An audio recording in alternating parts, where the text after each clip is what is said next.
Dear devotees, yesterday I explained some of the Leelas of Shri Krishna, which are told in the 10th Skand of the Bhagwatam. After Shri Krishna had killed the demon Shankachur and removed his Chudamani, that beautiful jewel from the top of his head, he went to his Bade Bhaiya Balram and he lovingly gave him that jewel. It seems that there was no shortage of demons in Braj because Kans kept sending them. We know that all of Shri Krishna's Leelas are pre-planned. Nothing, it's not like in our life where we don't know what's going to happen next. We may try to do something and something else happens. We want people to agree with us, but that's very rare when it does happen. Shri Krishna's Leelas are not like this. Everything is pre-planned. He decides ahead of time, I'm going to take avatar on earth. And in fact, it's already pre-scheduled that he comes once in one kalp, once in one day of Brahma. So before coming, he makes sure that all of his saints that he's going to need for his supporting caste, they are sent. They also take avatar. They come here on earth. And one way or another, many saints do the seva of becoming demons. And Shri Krishna, quote unquote, kills them. But what he's really doing is thanking them for their seva and releasing them from that, and you can go back to my divine abode now. But it's all part of the Leela. Shri Krishna starts out in Mathura, escapes from the jail with Vasudevji, crosses Yamuna river. Vasudevji leaves him at the house of Nanda Baba and Yashoda in Gokul. And he spends the first 4 years of his life in Gokul. Then they decide to move a little farther away from Mathura so that Kans can't keep sending so many demons. They move to a place which becomes known as Nandagaon. It's named after Shri Krishna's father, Nanda Baba. Then he stayed there until the age of 11 and a half. And after that, when Kans called him to come to Mathura, he came and spent some time in Mathura, went to school, later went to Dwarika. You know, in general, about all of these Leelas. One way or another, through every Leela, Shri Krishna was gracing the souls. The saints directly, who were there with him, whether they were his parikar there in Braj, gopis, gwalbals, his direct family, or whether they were demons, they were all being graced by Shri Krishna to take part in those Leelas with him, to be able to serve him by taking part in those Leelas. And in fact, even the animals and birds and trees and plants, many of them were descended divine saints who came to take part in the Leelas. There's one more demon who came, Aristasur. He came in the form of a massive bull. He came to Braj. He was a bull with big sharp horns. He was so big that the hump on his back was basically the size of a mountain. He himself was the size of a mountain. In fact, he stood so high that clouds would condense around his hump. Just like a mountain causes clouds to rise and therefore they condense, and you often see the whole sky might be clear, but around the mountain there's a grouping of clouds. Aristasur had clouds around the hump on his back like that. He was so big. And he was not nice, he was angry, and he came into Braj looking for Shri Krishna, and he was stomping on everything, breaking the mane of all the fields, smashing even people's homes, and bellowing so loudly that all the residents of Braj were fearful. So they called out to none other than our Kanhaiya. Kanhaiya, Kanhaiya, who is this? What's happening? Help us. So Shri Krishna came and stood in front of that bull, and to, get him going a little more, usko chidhane ke liye, he says, "Oh, Dushta, what are you doing here in my Braj, terrorizing my people? Don't you know who I am?" And he has his one friend beside him. He puts his arm like this and just stands very casually. So that ferocious bull became even more angry, and with a speed greater than the wind, he charged directly at Shri Krishna. Shri Krishna never flinched. He grabbed his two horns as he came towards him and flipped him like a backflip behind him. So he went a good distance back, landed on the ground, recovered himself, got up and charged again. This time Shri Krishna grabbed him by the horns, picked him up and kicked him, and then he grabbed him from one end and the other and he wrung him out like you wring out a cloth that has water in it. Little Krishna grabbed that big huge bull and wrung him out like that, and that was the end of Aristasur. Although it doesn't give the details, we know that all of these Asur who came to Shri Krishna, they were ostensibly doing so out of seva to Kans, Mamaji, but in reality they were fulfilling the goal of their life by meeting their beloved Shri Krishna. So Aristasur was dispatched. Around about this time, Naradji figured it's time to move things along a little bit. Naradji, always with the will of Shri Krishna, causes certain things to happen. He says something or does something to move things to the next stage as per the will of Shri Krishna or Shri Ram or whoever Leelas are happening. So at this point, Naradji goes to Kans and he says, "Oh Kans, don't you know? The one who is foretold to be the cause of your death, he's in Braj. He's living in the home of Nanda Baba and Yashoda. You know that little girl who had flown out of your hands and foretold that the one who is going to kill you is already in Braj? She had been born to Mother Yashoda, but she was brought here by Vasudev, and Vasudev brought Krishna to her. He's been there all along. And his big brother Balaram is also there. Both Krishna and Balaram are living in Braj, right under your nose." Kans became furious. The first thing he did was again lock up Devaki and Vasudev out of spite or revenge or whatever it may be. He sent guards to grab them and put them in the prison again. The next thing is he sent a demon by the name of Keshi to go and kill Shri Krishna and Balaram.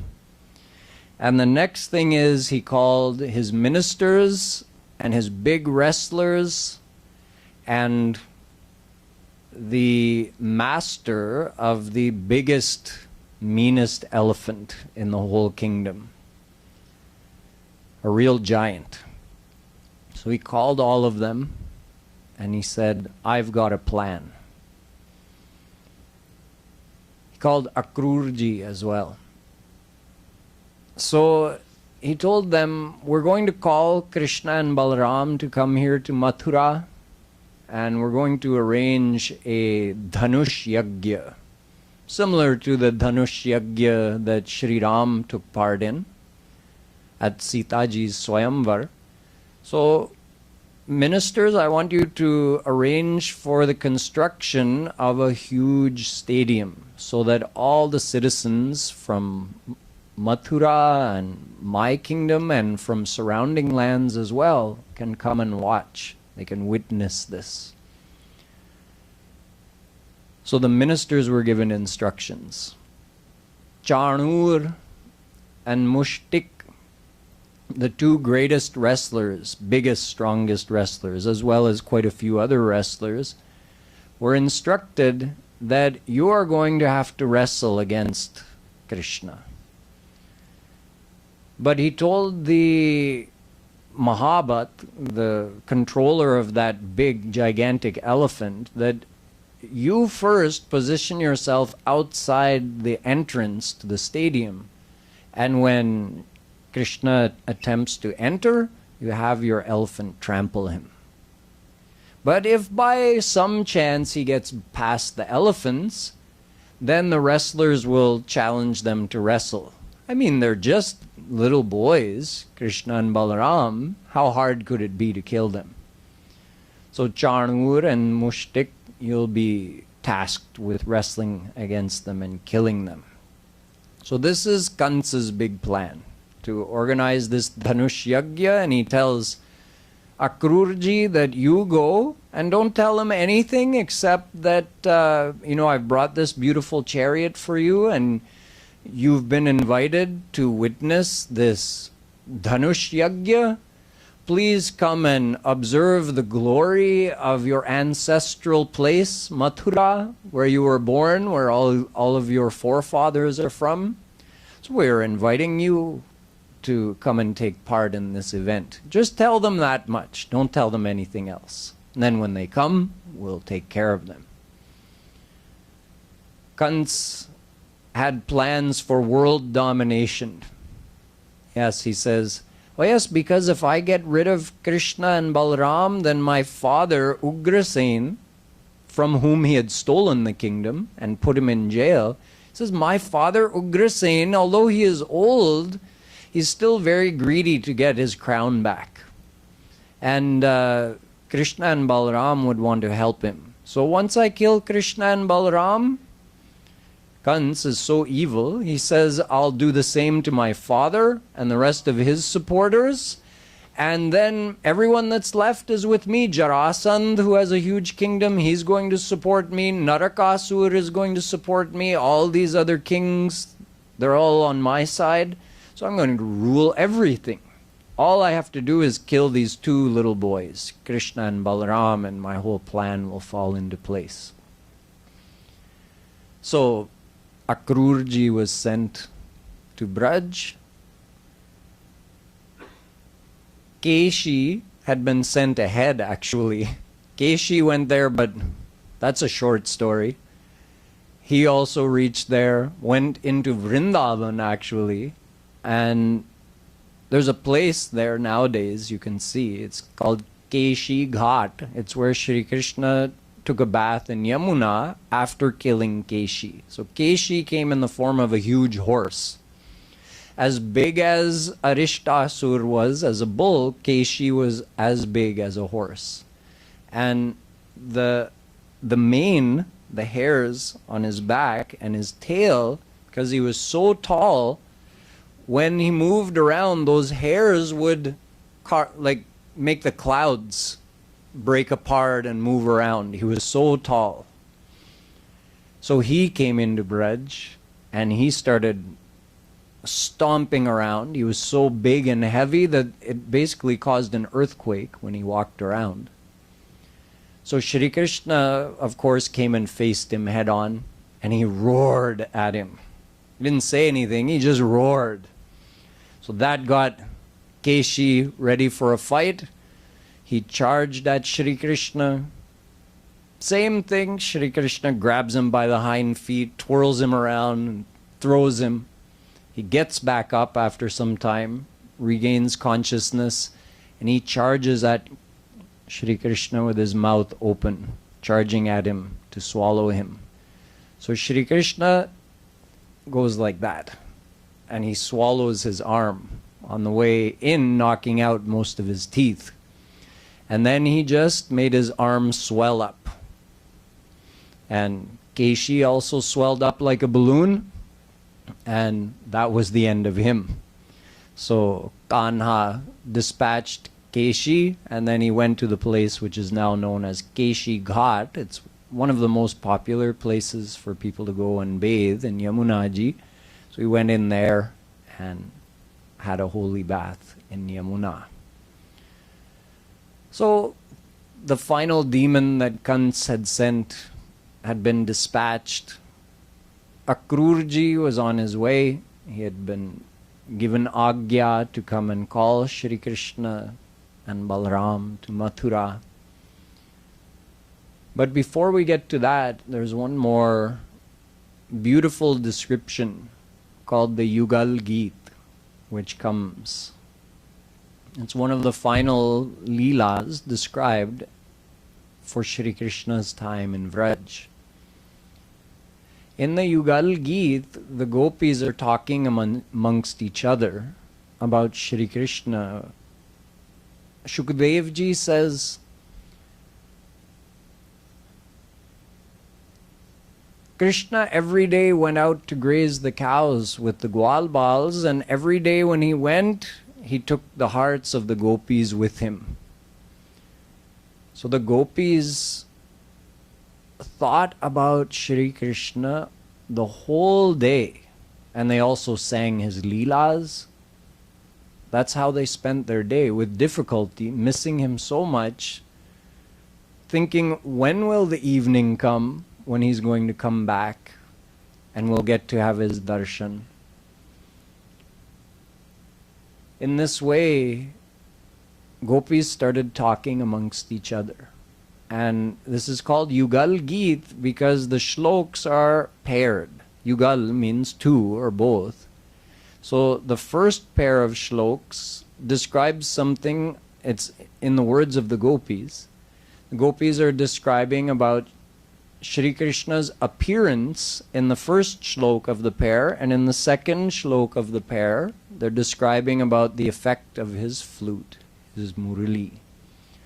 So it's a very nice, it basically presents these beautiful vignettes or these beautiful jhankis, these scenes that are described, which are so good for Rup Dhyan.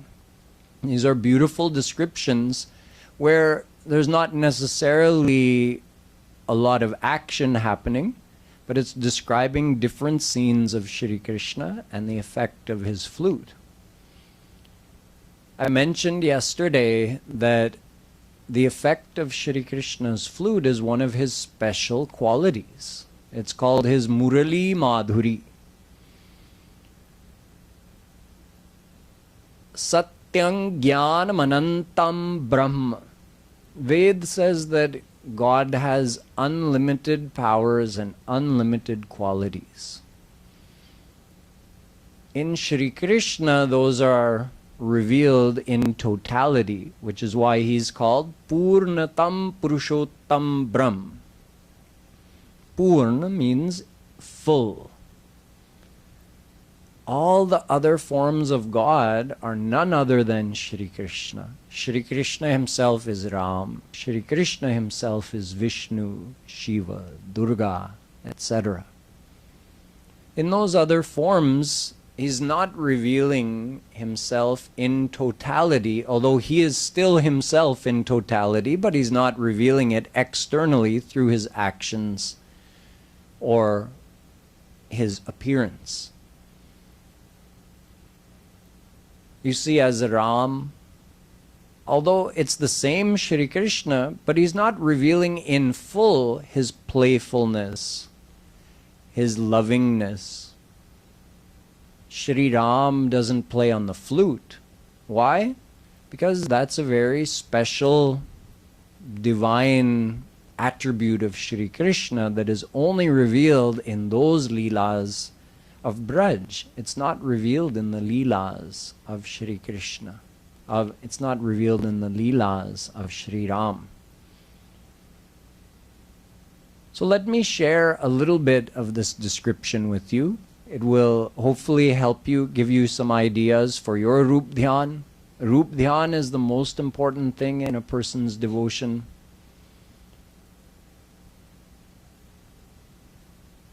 Joining our mind with Shri Krishna through thinking of his form, thinking of his Leelas and his qualities. This is what a person has to do. So let me share a little bit of the description from this Yugal Geet. The gopis are saying that when Shri Krishna stands and tilts his head to the right, like that, standing in his Tribhangi Lal pose, right? He's bent at the waist and ankles as well, like he's standing with the feet crossed, and his head tilted to the right, and the flute on the right side, and he brings the flute up to his red lips, and with dancing eyebrows he begins to blow into the flute, and his fingers dance across the holes in that flute. When that happens, the effect is so great that these celestial beings called Siddhas, it's another form of celestial being residing in Swarg, they come in their Viman, in their aerial chariots, you can say, and they watch from above, and they're amazed. They're just looking at this beautiful pose of Shri Krishna and listening to what the melody he's playing on his flute, and they're so entranced that as they're watching from above, they actually lose awareness of their own body. They're not even conscious that, is the braid in my hair coming loose and flowers are falling out, or this ornament fell off, or this garment is loose and not fitting properly. They have no idea. They're just looking and completely entranced. That's one jhanki they give. Gopis are talking amongst themselves. Shri Krishna is out grazing the cows, and they're just passing the day talking about him. They go on and they explain that Shri Krishna, he's so beautiful. His smile is so brilliant. Nowadays, all the movie stars have nice white teeth. You can buy whitening toothpaste and whitening strips and all these things. Shri Krishna has naturally white teeth. They're described as being like a mala of pearls, a perfect row of pearls. And when he smiles, it's a brilliant, charming smile, which is so brilliant that it even causes his chest to shine. And on his chest, he does have an interesting mark called the Shrivats. It's said to be Lakshmi, who resides on his chest in the form of a little light pattern. So it looks like lightning. Like he's kind of dark, like Ghanasham, like a dark rain cloud. And on his chest is this white streak. And with his teeth shining so brightly, so beautifully, when Shri Krishna plays on his flute, thinking that the gopis are missing me, we've been separated all day, let me play on my flute to give them a little taste of that feeling that I'm coming. I'll soon meet them. So when he does that, sending the sound of the flute all over Braj and breathing life back into the bodies of the gopis, whose pran felt like it was about to leave because they couldn't live without Shri Krishna even for that amount of time. It was like life got breathed back into their bodies. Now when the sound of that flute goes around Braj, the cows, the bulls, the deer, they all hear it also. So they are attracted by the sound of Shri Krishna playing his flute, and they all come around Shri Krishna. And they just watch him. And, you know, they're usually, because in Braj there's so much lush green grass, they're always finding something good to eat, so they're always chewing their cud. They have a mouthful of something. So they're listening, and it's just there in their mouth. They're not swallowing it. They're not spitting it out.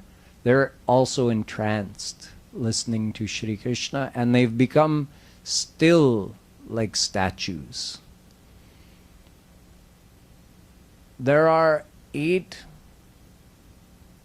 symptoms of divine love that manifest in the body of a devotee, of a saint, or in God's body himself.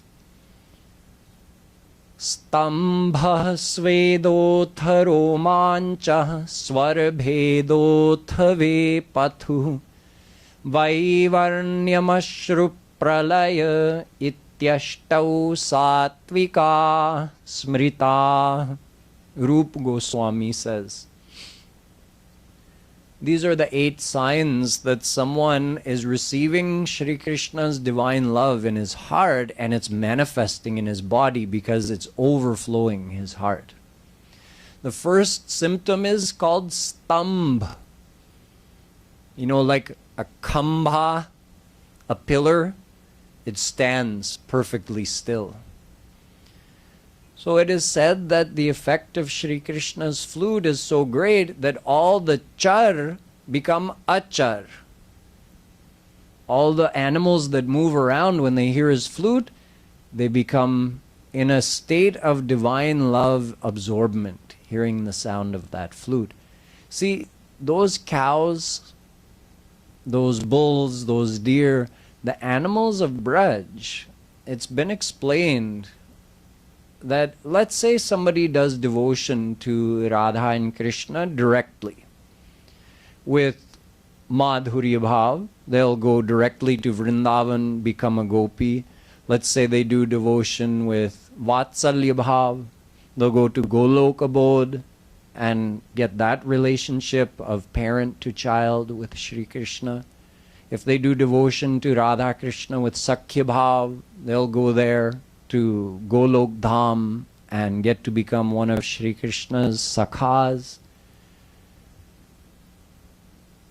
But let's say if somebody did devotion to Shri Krishna in another form, maybe they worshipped him as Mahavishnu in his almighty form, and he got God realized. But after getting God realized, he happened to meet a Rasik Mahapurush, a saint of Sakhya Bhav, Vatsalya Bhav, Madhurya Bhav, one of the saints who has attained Radha Krishna. And hearing from him about these Leelas of Radha and Krishna, he says, oh, I want to experience that. But he's already attained Mahavishnu, for example. He is granted to enter Vrindavan, enter Golok, and experience the ras of Radha Krishna Leelas, but not as a gopi or a gwalbal. If he had attained one of the other personal forms of God, he is given entrance to Shri Krishna's divine abode, but as a cow or a monkey or any of the other living beings who move around. If there are jnanis or yogis who attained Nirakar Brahm, so they attained liberation, but before leaving their body they met a Rasik Mahapurush and they said, oh, I want that bliss of Radha Krishna Leelas. They're also given they're allowed to enter Golok or Vrindavan, but as the static beings, trees, plants, etc. In the divine world, they're all saints. The gopis, Gwalbals, they're the ones who worshipped Radha and Krishna directly. The animals and birds, they are mostly saints who had attained Shri Krishna's other forms. And then the static beings, they're the ones, the gopis, the jnanis, yogis, who had attained liberation, but before leaving their body, surrendered to Radha and Krishna. So these cows are also exhibiting the symptoms of divine love. They've become stambh. Even their mouth stopped working, and they're just standing there entranced by Shri Krishna. Not only the trees and plants and animals of Braj were divine, but even Yamuna river is divine. Yamuna ji is the Adi Bhautik Roop of the goddess Kalindi, a divine personality. She also came in a material form here on earth as a river in order to serve Shri Krishna in Braj. So the gopis are saying that sometimes Shri Krishna dresses up in a very earthy way, very simple, like a village boy. He'll go and actually almost like a, you know how pahalwan, they put some dirt on themselves over here and maybe some colorful clay and decorate themselves, and maybe some berries or just something, things from the earth, right? Decorating the... Shri Krishna does that sometimes, puts his pagadi on and finds something to decorate himself and ties up his kachani and has his stick, and he's looking very cute as a little wrestler. And then he uses his flute to call out the names of the cows. So when he plays his flute, Yamuna ji also hears it. And Yamuna ji is thinking, oh, I also wish I could get the foot dust of Shri Krishna. She hears the flute, she can't see him, he's too far. She's thinking, if only the wind would blow up some of his foot dust from over there, and that foot dust would come and land in me. So the gopis describe that Yamuna ji is also getting excited thinking of that. Like her arms are going up, so the waves go up sometimes. But then she becomes totally still. Stops moving. The whole flow of Yamuna ji halts. And gopis are saying this is also sattvic bhav. And they give a comparison that when they get an embrace from Shri Krishna, they feel so much love that their hands may tremble for some time, but then they become still. And they're thinking, we're so unfortunate, we can't even hug him back. We're so absorbed in that bliss, our body becomes still and we don't have control over it anymore, and we're just standing there still like statues. So Yamuna ji is doing the same thing. She's getting excited and then becoming totally still. This is another jhanki described by the gopis. After that, they tell some more. They say that of all the things in this world worth seeing, and anything that may be beyond this world, the most beautiful is Shri Krishna. And they tell about the saffron that he applies on his forehead, saying that even that is so beautiful, you just want to look and keep looking. It's so attractive. So when he goes into the forest and he's playing with gwalbals, and over there on the apron, like on the lower green part of Govardhan Hill, the cows are grazing, and he wants to call them to come to him. So he calls each cow's name on his flute. And he has his banmala also. His banmala reaches all the way down to his knees. Banmala is made of 5 different divine flowers that grow in the jungle. And he wears that 5-colored flower mala. So it's very fragrant also. Plus, there's a natural fragrance of Shri Krishna's beautiful black curly hair. So his hair has a fragrance, his banmala has beautiful fragrance. So there are bees attracted. Big lazy bumblebees. And they're all buzzing around, but not feeling so lazy anymore. They're so excited by this fragrance, they're buzzing loudly all around Shri Krishna. And Shri Krishna pays respect to them by playing on his flute in a tune that matches their buzzing. So he and the bees are singing together. And when that happens, it's so enticing that the hunts and the other water birds that float on the water in the nearby sarovars, they start coming closer. And they come out of the water and they walk over to Shri Krishna and they sit there like Paramahansas. They come close, they sit, and they close their eyes, and just like that, internally, they're just worshipping Shri Krishna. So everybody is affected by the sound of his flute.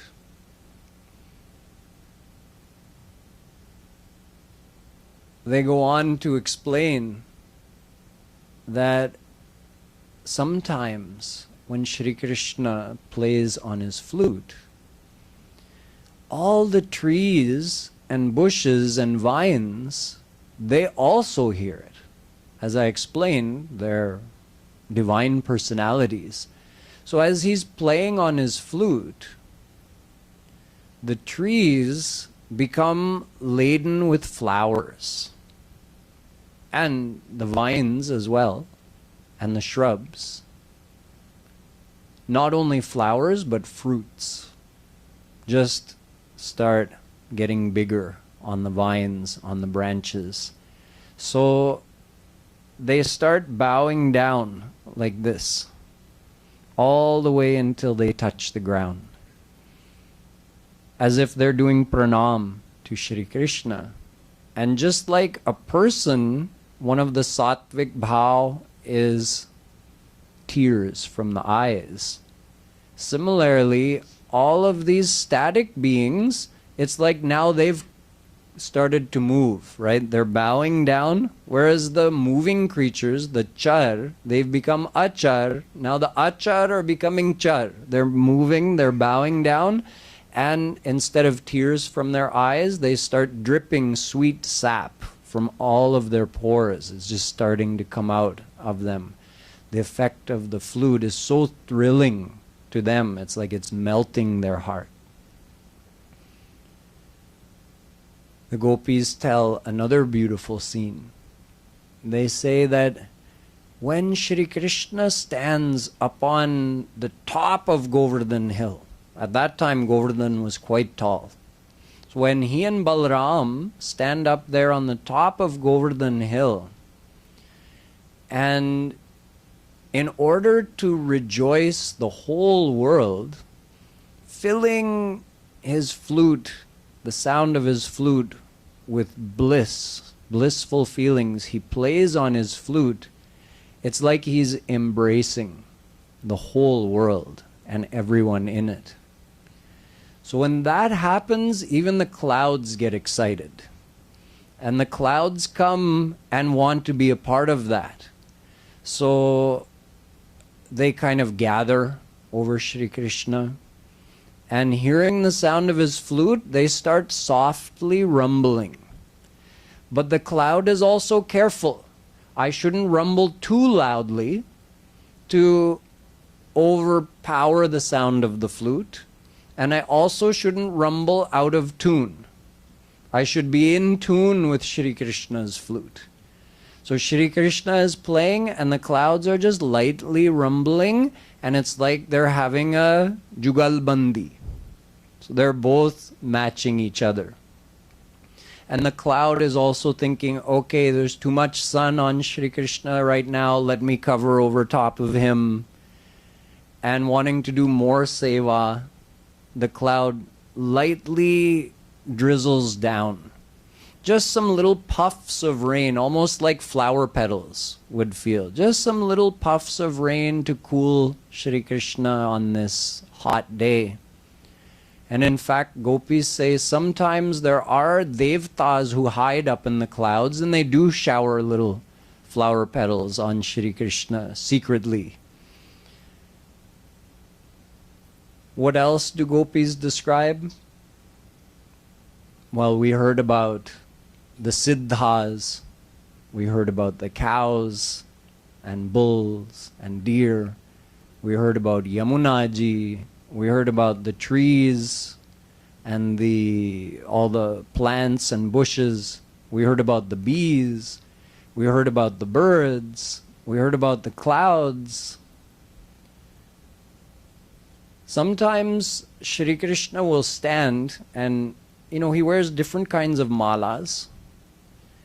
Sometimes he wears a tulsi mala, and on that tulsi mala, he'll stand with a friend next to him because he's very stylish and cool, right? So he's standing like this, and he's looking at all the cows, and he's counting them to make sure they're all there.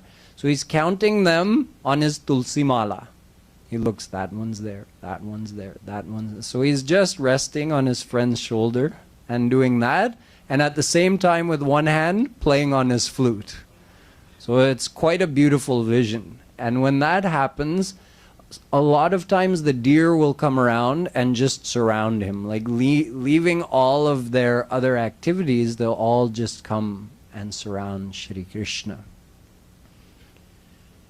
Now, talking to Mother Yashoda, the gopis say, you know that no one ever taught your son how to play the flute? He just knows all of this. And whenever he plays, he's playing ever new tunes. Did you know that even Brahma and Shankarji, who are all knowing, when they hear Shri Krishna playing, every time they're mesmerized because they say, I never heard that tune before. So he knows all the rags automatically, and he's making new combinations and making new melodies. So even Brahma and Shiva are ever excited and mesmerized by the playing of Shri Krishna on his flute. Finally, the gopis say about themselves. They say that, when the cows are walking on the ground, they have heavy hooves and it goes into Mother Earth. Now Shri Krishna has very soft feet, and on the soles of his feet he has some divine symbols like a flag and a lightning bolt, etc. Now when his feet touch Mother Earth, it's like he's healing the wounds caused by the hooves of the cows. So he's soothing Mother Earth by walking on her. So when we see him walking like that, and he's walking with a beautiful gait like an elephant. The elephant is the best example that anyone gives for a style of walking, because we've never seen Shri Krishna walk, so we can't imagine it. So to help someone else who hasn't seen it imagine it, they're saying that the way an elephant walks with that graceful gait and kind of almost dancing, to and fro as it walks. That's how Shri Krishna walks. So his graceful gait, his beautiful soft charan, the tune he's playing on his flute, and his playful glances that he tosses our way as he's walking just makes us forget our body consciousness, and we just stand there still watching him walk by with the cows. So at this point they say, anyway, what's taking him so long today? We're waiting and waiting and waiting and he hasn't come. So one gopi says, oh, you know that there are some big important personalities that wait for him along the way, like Brahma and Shiva. They go and do pranam. So he's probably getting slowed down by that. You know, he can't be rude. He has, if they're doing pranam, he has to stop and wait. So maybe that's why it's taking a little longer today. But oh, look, see the cows coming now. So you see all the huge herd of cows, because Shri Krishna has all of his cows, and each Gwalbal has their family's cows all together in a big herd.